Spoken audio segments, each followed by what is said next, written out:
Assalamualaikum warahmatullahi wabarakatuh.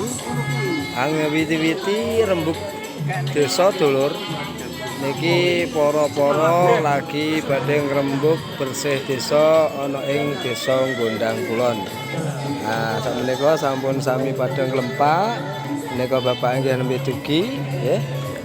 Menika Bapak Sodike ingkang wonten pojok piyambak mboten ketingal. Nah niki. Nggih. Sami guyub rukun badhe ngrembak bersih desa utawi nyadranan desa Gondang Kulon. Mugi-mugi mangke dadosaken berkah lan sukses napa ingkang dipun kajengaken warga masyarakat desa Gondang Kulon. Mekaten ingkang saged kawula haturaken nuwun. Assalamualaikum warahmatullahi wabarakatuh.